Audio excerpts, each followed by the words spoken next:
여호와의 영이 사울에게서 떠나고 여호와께서 부리시는 악령이 그를 번뇌하게 한지라. 사울의 신하들이 그에게 이르되 보소서, 하나님께서 부리시는 악령이 왕을 번뇌하게 하온즉 원하건대 우리 주께서는 당신 앞에서 모시는 신하들에게 명령하여 수금을 잘 타는 사람을 구하게 하소서. 하나님께서 부리시는 악령이 왕에게 이를 때에 그가 손으로 타면 왕이 나으시리라 하는지라. 사울이 신하에게 이르되 나를 위하여 잘 타는 사람을 구하여 내게로 데려오라 하니 소년 중 한 사람이 대답하여 이르되 내가 베들레헴 사람 이새의 아들을 본즉 수금을 탈 줄 알고 용기와 무용과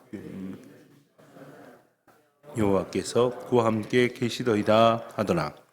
사울이 이에 전령들을 이새에게 보내어 이르되 양치는 내 아들 다윗을 내게로 보내라 하매 이새가 떡과 한 가죽 부대에 포도주와 염소 새끼를 나귀에 실리고 그의 아들 다윗을 시켜 사울에게 보내니 다윗이 사울에게 이르러 그 앞에 모셔서매 사울이 그를 크게 사랑하여 자기의 무기를 드는 자로 삼고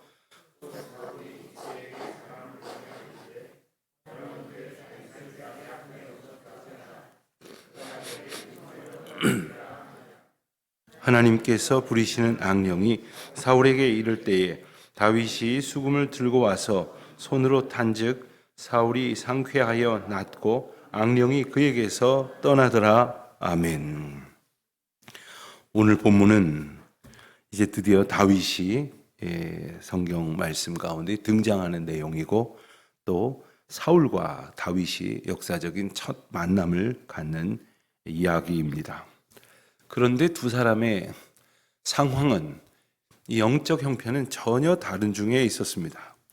앞서 우리가 어제 본 16장 13절 마지막 절, 오늘 말씀의 바로 앞절입니다. 13절을 보면 사무엘이 기름 뿔병을 가져다가 그의 형제 중에서 그에게 부었더니 이날 이후로 다윗이 여호와의 영에게 크게 감동되니라.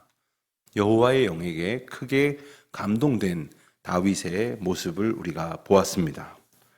반면에 오늘 말씀 14절에 보면 사울의 형편은 어떠했느냐? 여호와의 영이 사울에게서 떠나고 여호와께서 부리시는 악령이 그를 번뇌하게 한지라 했습니다. 이미 사무엘 선지자를 통해서 선포하셨던 것처럼 하나님의 말씀을 버린 사울을 하나님께서 버리셨습니다. 그리고 여호와의 영이 그러므로 사울에게서 떠나게 되었습니다. 그런데 오늘 14절 하반절에 나오는 여호와께서 부리시는 악령이 그를 번뇌하게 하였다 한지라 하는 이 말씀을 오해하는 경우들이 덜어 있습니다. 하나님께서 하나님의 영도 보내시고 악령도 보내셔서 악령으로 괴롭히기도 하시는가? 이 본문은 이 땅의 모든 영적인 권세와 특별히 악령이라고 사람들이 괴로움을 겪는 그러한 영역도 하나님의 주권과 하나님의 통제 가운데 있다는 의미로 이해를 해야 합니다. 사람은 하나님께서 영적인 존재를 포함하여 지은 바 되었습니다. 그러니까 우리가 하나님을 느낄 수 있고 하나님과 교통할 수 있는 것은 하나님께서 우리를 영적 존재를 포함한 존재로 지으셨기 때문입니다. 그런데 우리는 하나님의 영에 붙들림 바 되지 않으면 우리가 가지고 있는 그 어떤 영적인 영역이 다른 영적인 영역의 영향을 받을 수밖에 없습니다. 아무런 영적 영역의 영향을 받지 않으면서 살 수 있을 만큼 우리의 영적인 파워 자체가 강력하지 않습니다. 우리는 참 연약한 존재이기 때문에 하나님을 의지하지 않으면 이렇듯 이 악한 영의 그러한 영향과 지배를 받을 수밖에 없다는 것을 우리는 분명히 깨달아야 합니다. 하나님의 통제 가운데 있는 그 악령으로 인하여 이제 사울은 번뇌하게 되었다 했습니다. 번뇌. 우리가 일상적으로 참 쓰는 말은 아니지만 참 심경이 복잡하고 우리 영적 상태가 어지러운 것을 의미합니다. 하나님께서 하나님의 영적인 질서에 합당하도록 지음받은 우리의 영적 영역이 여호와의 영의 다스림과 인도하심을 받지 않으면 우리는 늘 복잡할 수밖에 없습니다. 늘 무질서와 혼돈 속에 살아갈 수밖에 없습니다. 하나님께서 이끄시는 그러한 영적인 평안은 하나님의 영에 온전히 의지하는 자들에게 주시는 복입니다. 그러나 그렇지 않는다면 우리는 온갖 이 세상 영적 영향에 굴복하고 그리고 그 가운데에 다루어짐을 통해서 결국 번뇌하고 복잡한 그런 영적 상태로 살아갈 수밖에 없음을 우리가 이 말씀을 통해서 분명히 알게 됩니다. 15절 말씀을 보니까 사울의 신하들이 사울에게 하나님께서 부리시는 악령이 왕을 번뇌하게 하온즉, 역시 앞선 14절에서 표현한 것과 같은 의미로 볼 수 있겠습니다. 원하건대 우리 주께서는 당신 앞에서 모시는 신하들에게 명령하여 수금을 잘 타는 사람을 구하게 하소서. 수금을 잘 타는 사람, 이 수금, 악기 하나를 단지 연주하는 것이 아니라 이 악기를 연주하는 것을 통해서 그 마음의 평강을 가져올 수 있다고 믿었던 당시의 어떤 보편적인 생각에서부터 비롯이 되지만, 이 수금을 잘 타는 사람은 이 수금을 타며 노래하는 것이 하나님께서 주신 그러한 음악적 요소를 이야기하는 것이기 때문에 이것은 당연히 영적인 어떤 음악으로 일컬어지는 하나님과의 교통으로 인하여 하나님의 영에 온전히 들어서는 그러한 방식으로서의 치유를 의미하는 것입니다. 오늘날 음악 치료, 미술 치료 이런 이야기들을 많이 합니다. 그래서 당시에도 음악 치료가 혹시 있었던 것은 아닌가. 여러분, 우리가 차분한 음악을 듣기만 해도 좀 마음이 가라앉고 좀 진정이 되어져서 여러 가지 흥분 상태나 혹은 괴로운 상태에 있는 것들이 이렇게 진정되는 것을 경험하게 됩니다. 그런데 단지 이것은 어떤 그 마음을 만지는 정도 이상의 우리 영혼에 영향을 미치는 그 영역까지를 포함하는 것입니다. 물론 이 악기나 음악에 능력이 있는 것은 아닌 것입니다. 이것을 우리가 잘 알아야 됩니다. 그 음악, 그 찬양, 그리고 그 고백 가운데 담겨져 있는 하나님의 그 영적 개입이 그 가운데 있는 영적 상황을 바꾸시는 것이지, 좋은 음악이 사람을 변화시키는 것이 아닙니다. 수금을 잘 타는 사람은 단지 연주를 잘하는 사람이 아니라 그 가운데에 하나님의 함께 하심을 체득하고 경험하고 고백하는 그러한 연주를 의미하는 것입니다. 하나님께서 부리시는 악령, 다시금 같은 맥락에서 지금 사울이 속하여 있는 영적인 상태가 하나님의 주권 가운데 있다는 것을 이제 그 사울의 신하들이 깨닫고 그걸 고치시는 방편으로 하나의 이 치유의 방법을 지금 제시하고 있는 것입니다. 그래서 사울은 그 이야기를 받아들여서 수금을 잘 타는 사람을 데려오라. 그래서 이 사람들이 이 수금을 잘 타는 사람을 추천하게 되어지는 장면으로 이어집니다. 18절 말씀을 보면 소년 중 한 사람이 내가 베들레헴 사람 이새의 아들을 본즉, 아직 다윗의 이름이 등장하진 않지만 다윗을 말하는 것이죠. 그가 수금을 탈 줄 안다. 그가 추천받을 만한 사람이라는 거죠. 그런데 오늘 본문에 보면 다윗을 설명하는 5가지 묘사가 있습니다. 첫 번째는 용기가 있고 무용과 구변이 있으며 준수한 자라, 여호와께서 그와 함께 계시더이다 라고 이제 그 다윗을 설명을 합니다. 근데 가만히 보면 단지 왕의 어떤 그 음악적인 그 치료를 돕는 그러한 찬양 사역자 정도를 추천한 것이라기보다는 그가 가지고 있는 그런 설명되어지는 그의 품성이, 그가 가지고 있는 그 하나님의 개입이 보통이 넘는다는 것을 우리는 느낄 수 있습니다. 우선 그는 용기가 있었다고 했습니다. 또한 무용이라는 말은 전쟁에 능한 전사와 같은 그런 의미를 가지고 있습니다. 사실 이 다윗이 그저 그 집안에서 막내 취급받으면서 꼬맹이 취급을 받으면서 양을 치던 상황이었는데 무슨 용기와 무슨 이 전사와 같은 무용이 있다고 말할 수 있겠습니까? 그러나 그는 작은 일 앞에서도 그는 최선을 다했고 충성을 다한 사람이었습니다. 그래서 그가 이제 며칠 뒤에 보게 될 이제 그 골리앗을 무찌르는 장면 가운데 보면 그가 들에서 양을 칠 때에 양을 공격해오는 사자와 같은 그러한 맹수를 돌로 쳐서 물맷돌을 던지는 재주가 있었지 않습니까? 돌로 쳐서 무너뜨리고 쓰러뜨리고 가서 그 입을 찢는 그러한 자신의 그 용맹함을 드러내는 그러한 내용을 우리가 이제 보기도 합니다. 그는 겁쟁이가 아니었습니다. 왜냐하면 그가 고백하는 것처럼 만군의 여호와 하나님께서 나와 함께 하시기 때문에 나는 비록 작고 보잘것없는 한 사람의 연약한 존재이지만 하나님이 나와 함께 하심으로 인하여 내가 무엇이든지 할 수 있다는 진정한 용기를 갖는 것입니다. 용기는 바로 이런 것입니다. 용기는 내가 가진 나의 힘으로 나를 의지하는 게 아닙니다. 내게 없지만 하나님, 나와 함께 하시는 하나님의 능력을 의지함으로써 내가 그 힘을 갖는 것입니다. 여러분, 종이짝 하나는 아무 힘이 없습니다. 그러나 만약에 종이짝을 이 단단한 벽에다가 이렇게 붙여지면 그 종이짝은 벽과 함께 붙여져서 얇은 종이짝 하나가 아니라 벽과 같은 그러한 강력한 힘을 갖는 것입니다. 우리 비록 아무것도 아닙니다.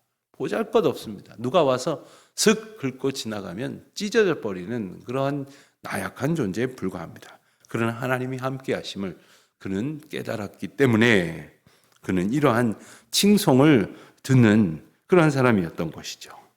그는 구변이 있는 사람이라고 했습니다. 사실 이 다윗의 고백 그리고 그가 시편의 절반가량을 그 작성할 정도의 그런 아주 훌륭한 그런 표현력을 가지고 있는 것 또한 하나님 앞에서 하나님이 주신 은혜에 반응하는 것으로 나타난 것입니다.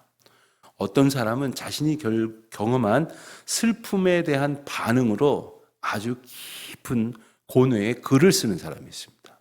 어떤 사람은 자기가 경험한 아주 풍성한 어떤 사랑의 고백을 가지고 많은 사람들에게 사랑의 의미를 깨닫게 하는 이들이 있습니다. 그렇습니다. 인간의 감정은 자기가 가지고 있는 것들을 기반으로 하지만 그것을 넘어설 수 없습니다. 그러나 다윗에게는 하나님께서 함께 하시는 은혜를 베푸셨기 때문에 그가 이러한 칭찬도 들을 수 있는 것이었죠.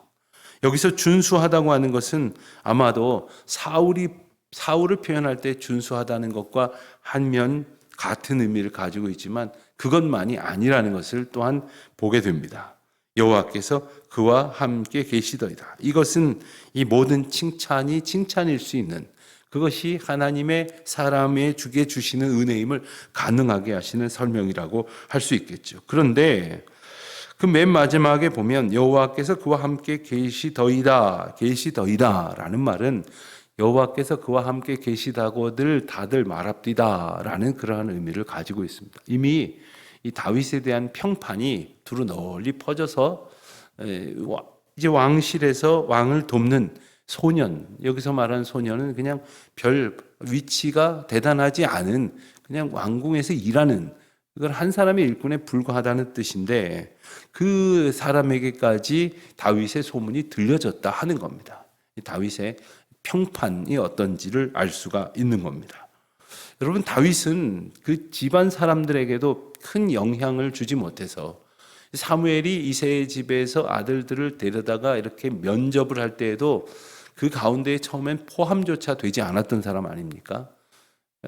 그 아들 7을 다 보고도 그 가운데 없자 그 다음에 찾을 때에 막둥이 하나, 꼬맹이 하나가 들에서 양을 치고 있습니다 할 정도로 별다른 인정을 받지 못했던 사람이기도 했습니다. 그러나 그가 하나님과 함께 하시는 하나님께서 그를 통하여 역사하시는 것을 이와 같은 놀라운 능력과 품성으로 많은 사람들이 알도록 이미 인정을 받았던 사람이기도 하다는 것을 우리가 또 기억을 해야 하겠습니다. 마침내 19절 이하에서 보면 사울이 사람을 보내서 이새를 향하여 아들을 보내라 이렇게 명령을 하고 이새는 이제 몇 가지 이제 물건을 준비시켜서 다윗을 사울에게 보냅니다. 기본적으로 이제 높은 사람, 왕이면 오죽하겠습니까? 그 앞에 나아가게 하는 그 아들에 대한 그러한 잠시나마 준비할 수 있는 그러한 예물을 갖춘 것이죠. 그런데 21절 보니까 다윗이 사울에게 이르렀을 때 비로소 이제 첫 대면의 장면입니다. 사울은 다윗이 아주 마음에 들었던 모양입니다. 그래서 그 앞에 세우고 그를 크게 사랑하고 흡족히 여겨서 자기의 무기를 드는 자로 삼았다고 했습니다. 자기의 무기를 드는 자, 자기를 가장 가까운 거리에서 지키는 측근 보호, 경호자로 삼았다는 겁니다. 얼마나 그가 마음에 들었으면 그랬을까요? 아마도 하나님의 영에 사로잡힌 다윗을 지금 하나님의 영이 떠나버렸지만 인간적인 자기를 보호하고 어떤 자기 위기를 극복하고 싶어하는 그 사울의 눈에도 분명히 확인이 되었을 것입니다. 그래서 다윗은 사울 곁에서 일을 하게 됩니다. 그리고 23절에 보는 대로 하나님께서 부리시는 악령이 사울에게 이를 때에 다윗이 수금을 들고 와서 손으로 탄즉 사울이 상쾌하여 낫고 악령이 그에게서 떠나더라. 여러분, 이유가 무엇이겠습니까? 다시금 생각해 보게 됩니다. 하나님께서 우리에게 주시는 그 놀라운 은혜의 그 궁극적인 내용이 뭡니까? 여러분, 우리는 어떤 상황이 바뀌면 은혜를 얻는 것 같고 위기가 모면이 되면 평안을 되찾는 것 같지만 그게 본질이 아닙니다. 그런 어려운 상황이나 그런 위기는 언제든지 우리에게 닥칠 수 있습니다. 오늘 이것을 모면했다고 해도 내일 더 큰 위기가 닥쳐올 수 있는 것이 인생입니다. 그것이 우리를 치유하는 게 아닙니다. 그것이 우리를 회복시키는 것이 아닙니다. 하나님의 영이 우리와 함께 하시고 떠나지 아니하시고 늘 우리를 든든히 붙들어 주실 때 그것이 진정한 치유이고 그것이 진정한 회복이며 그것만이 우리를 상쾌하게 할 수 있는 것입니다. 오늘도 우리는 그저 답답하고 근시안적인 생각에 내 눈앞에 있던 어떤 문제들이 이것이 빨리 해결되어져서 하나님의 은혜를 경험하게 해달라고 그렇게 아등바등하지만 하나님께서 우리와 함께 하심으로 이 상황이 어떠하든지 간에 혹 우리를 괴롭히고 지치게 하고 힘겹게 하는 일들이 이보다 더 우리를 더 힘들게 한다고 할지라도 하나님의 영이 함께 하시고 떠나지 아니하시는 은혜로 진정한 평강을 누리고 그리고 회복을 경험하는 하나님께서 우리를 낫게 하시는 은총을 찬송하는 그러한 복된 날 은혜와 기쁨의 하루가 되시기를 주님의 이름으로 축원드립니다. 하나님 아버지, 저희를 오늘도 성령의 사람으로 온전히 살게 하여 주시옵시고 오직 여호와의 영에 사로잡힌 자, 붙들림 받으여 그 하나님의 영을 기뻐하며 노래하는 자로 살게 하여 주시옵소서. 예수님의 이름으로 기도드립니다. 아멘.